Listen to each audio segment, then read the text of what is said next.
Bonjour à tous, bienvenue dans cette nouvelle vidéo. Alors aujourd'hui, je vais parler de PEA et d'assurance vie. L'assurance vie, c'est le placement préféré des Français. Mais est-ce que c'est vraiment justifié? Et c'est ce qu'on va voir dans ces vidéos. Pourquoi? Parce que moi, je pense pas. Je pense que souvent, c'est un petit peu surestimé, même s'il y a, on va le voir, beaucoup d'avantages pour l'assurance vie. Alors d'abord, petit disclaimer. Moi, à titre personnel, les PEA, ça représente plus de 30% de mon patrimoine. Alors j'ai quand même aussi des assurances vie, mais ça représente une part beaucoup plus petite parce que c'est même pas 0,3% de mon patrimoine, donc un écart de 1 à 100. Alors je vais vous expliquer pourquoi. L'assurance vie, c'est vrai qu'elle a beaucoup d'avantages. On va en parler, on va parler aussi des avantages du PEA. Et puis je vais montrer une simulation d'un investissement sur une excellente assurance vie, la meilleure du marché, versus un investissement sur le PEA avec exactement le même investissement. Et vous allez voir la différence, et c'est une différence qui est absolument impressionnante, surtout pour les investisseurs de long terme. Donc si vous avez un projet long terme d'investissement, eh bien, restez bien jusqu'à la fin de vidéo parce que vous allez voir l'écart important entre le PEA et l'assurance vie. Alors, on va commencer par les avantages de l'assurance vie qui existent et qui sont très utiles à utiliser. Donc je pense qu'il y en a un certain nombre que vous connaissez déjà.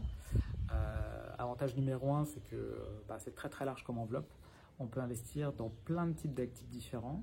Des actions bien sûr, mais de l'obligataire, le fonds euro bien évidemment.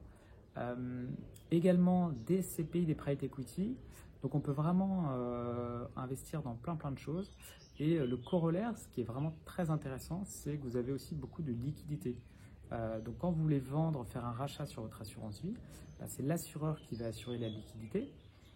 Et ça, c'est très utile, par exemple, sur du private equity ou des SCPI qui, sur le marché, sont peu ou pas liquides. Et en ce moment, d'ailleurs, si vous avez des SCPI, vous avez peut-être vu qu'il y a des petits problèmes de liquidité sur le marché. Donc ça, c'est vraiment un avantage, je trouve, très utile de l'assurance vie. Par contre, c'est vrai que pour des actions, aujourd'hui, c'est déjà des marchés liquides.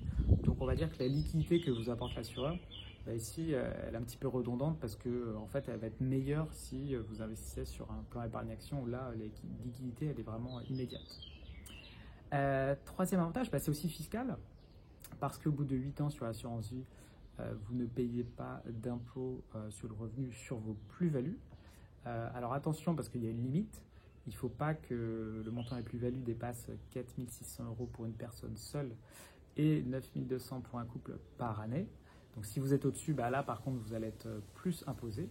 Et attention aussi parce que vous n'êtes pas imposé sur l'impôt sur le revenu, mais vous paierez dans tous les cas la CSG-CRDS. Donc au moment où je fais cette vidéo qui fait 17,2%, donc vous allez quand même payer des impôts dessus. Et d'ailleurs c'est le cas aussi sur le PEA, on va en reparler juste après. Mais ce sera plus intéressant.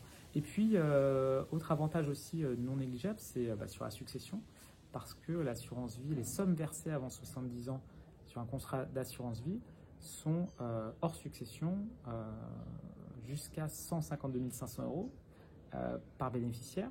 Donc c'est extrêmement utile. Alors pas par exemple pour votre conjoint, parce que là, ce que vous allez léguer à votre conjoint, de toute façon, il n'y aura pas de droit de succession dessus. Mais par contre, si vous le faites par exemple pour vos enfants au-delà d'un certain abattement et encore plus en ligne indirecte où les droits de succession sont beaucoup plus élevés, du coup c'est effectivement intéressant. Enfin, encore un avantage, vous pouvez détenir autant de contrats d'assurance vie que vous voulez pour des montants illimités. Donc ça c'est vraiment un avantage, et ce qui n'est pas le cas pour le PEA. Alors le PEA justement, il a quand même de quoi se défendre. D'abord parce que le PEA, si vous voulez investir en actions, vous avez vraiment accès à un choix important, notamment grâce aux ETF qui se sont développés ces dernières années. Vous pouvez ainsi investir, avoir une stratégie passive d'investissement sur de l'ETF World, du SP500, des indices européens, japonais, etc. Enfin, il y a quand même pas mal de choses. Donc à prix assez compétitif. Et puis, le deuxième, et vous pouvez aussi investir en actions en direct, mais là, ce sera que les actions européennes. Deuxième avantage, et c'est là quand même le plus important, c'est que c'est beaucoup plus économique que l'assurance vie. En fait, le problème de l'assurance vie, c'est que du coup, chaque année, vous avez des frais incompressibles pour rémunérer l'assureur qui gère votre contrat. Donc c'est minimum, moi si je fais cette vidéo, de 0,5% quasiment. Donc c'est un montant qui est incompressible. Et ça, vous ne l'avez pas sur le PEA.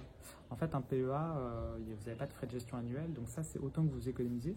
Et sur longue période, ça fait une différence tout à fait significative. Et c'est ce qu'on va voir après. Autre avantage aussi du PEA, et ce n'est pas le cas de l'assurance vie, le PEA, vous pouvez le transférer. Donc si vous voulez changer de banque, si vous voulez changer de courtier, c'est tout à fait possible, vous pouvez le transférer. C'est plus compliqué c'est pas possible sur l'assurance vie. Peut-être que ça viendra, mais c'est pas possible. Donc dans ce cas-là, pour l'assurance vie, vous êtes obligé de clôturer et ensuite d'aller rouvrir un autre contrat. Donc c'est assez compliqué, sauf si c'est le même assureur. Voilà, mais donc c'est compliqué si vous voulez changer d'assureur. Donc ça, c'est un autre avantage du PEA. Vous n'êtes pas pieds et poings liés à votre banque, ça c'est vraiment, ou à votre courtier, donc ça c'est vraiment intéressant. Et donc, il y a quand même quelques inconvénients, bien sûr. Il y a notamment, pour moi, le plus important, c'est que vous ne pouvez pas investir plus de 150 000 € sur votre PEA. Donc ça, c'est une limite importante. Mais en contrepartie, fiscalement, je trouve que l'avantage est vraiment intéressant. Au bout de 5 ans, tous les retraits que vous allez faire de votre PEA seront exonérés d'impôt sur le revenu. Et là, sans limite. Là où, avec l'assurance vie, vous êtes un petit peu bloqué. Donc, pour se créer un complément de revenu à la retraite, c'est assez intéressant parce que vous allez pouvoir vendre des sommes plus importantes que les plafonds aujourd'hui sur l'assurance vie sans payer d'impôt sur le revenu. Et par contre, vous paierez bien sûr la CSG, CRDS. Donc, pour moi, c'est vraiment très intéressant et beaucoup plus souple que l'assurance vie pour se verser une rente, même si du coup ça vous contraint à investir sur des actions. Donc en résumé, on va dire que vraiment pour la poche qui est sur les actions, moi je vous invite vraiment à utiliser au maximum l'enveloppe du PEA au moins jusqu'à son plafond, plutôt que de le faire par défaut dans l'assurance vie. Alors maintenant, voyons ce que ça donne un peu en termes de chiffres. Donc j'ai pris l'exemple de quelqu'un qui investirait 100 000 € sur un PEA et sur une assurance vie.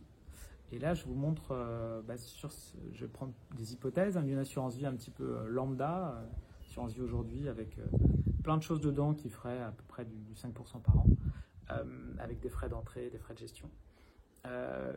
Une assurance vie complètement optimisée, donc qui est investie par exemple sur des ETF, donc uniquement donc sans frais d'entrée, uniquement avec des frais d'enveloppe de 0,5 et des frais d'ETF de 0,18. Et puis un PEA, donc dans un courtier en ligne avec 0,2% de frais de transaction et pas de frais de gestion. Et donc, ce qu'on voit, c'est que là, vous voyez sur ce graphique, l'évolution sur la durée, c'est que du coup, les courbes ont tendance à se séparer assez vite. Donc tout en bas, vous avez le fonds, l'assurance vie standard, suivi du coup par l'assurance vie optimisée. Et puis tout en haut, vous avez le PEA. Et pourquoi ? C'est en fait juste cet effet de frais de gestion que vous n'avez pas qui rend le PEA plus efficace, et tout ce que vous économisez, c'est de l'argent qui ensuite est réinvesti. Et donc on voit que au bout de 30 ans déjà, le PEA, 200 000 €, si je regarde l'économie par rapport à l'assurance vie optimisée, vous avez déjà économisé plus de 130 000 €. Tout ceci est proportionnel, donc si vous aviez investi plus, vous auriez gagné plus, si vous aviez investi moins, vous auriez gagné moins. Et donc c'est proportionnel, et du coup c'est ça qui fait que c'est important de le faire, parce que là c'est de l'argent que vous avez gagné, j'ai envie de dire quasiment sans rien faire, parce que vous avez investi exactement sur le même support, vous avez pris le même niveau de risque, et au final pour 100 000 € dans un cas investi, dans un cas vous vous retrouvez avec plus de 130 000 € de gains. Donc dans le cas du PEA versus l'assurance vie, même ultra optimisée. Et c'est un phénomène qui continue et qui en fait s'accélère. Donc au bout de 40 ans, l'écart dépasse les 400 000 €. Et au bout de 50 ans, l'écart dépasse même le million d'euros. Toujours d'écart entre le PEA et l'assurance vie optimisée. Donc c'est vraiment hyper important, uniquement avec cet investissement de départ. Alors c'est sûr que quand je parle de durée de 50 ans, c'est uniquement si vous avez un univers d'investissement, un horizon, on veut dire, très long. vous êtes plutôt jeune et que vous avez une espérance de vie assez longue. Un des inconvénients du PEA, c'est que du coup, il est clôturé à votre décès, donc malheureusement, vous ne pourrez pas le transmettre. Voilà, donc pour ça, il y a d'autres stratégies. Donc, je ne dis pas qu'il faut tout mettre sur le PEA, mais en tout cas, si votre stratégie, c'est vraiment de dépenser votre argent, par exemple au moment de la retraite, pour avoir un complément de revenu, et du coup, c'est vraiment beaucoup plus puissant que de le faire sur l'assurance vie. Alors, bien sûr, à l'inverse, si vous avez un horizon d'investissement très court, vous êtes quelqu'un de très âgé ou vous ne voulez pas du tout investir en action, là, effectivement, l'assurance vie, ça va correspondre beaucoup mieux à vos objectifs. Voilà, écoutez, j'espère que ça vous a appris des choses. Si c'est le cas, abonnez-vous à la chaîne pour ne pas manquer d'autres vidéos et mettez un like, ça donne plus de visibilité à la vidéo et ça va aider à faire plus de contenu. À très bientôt, ciao!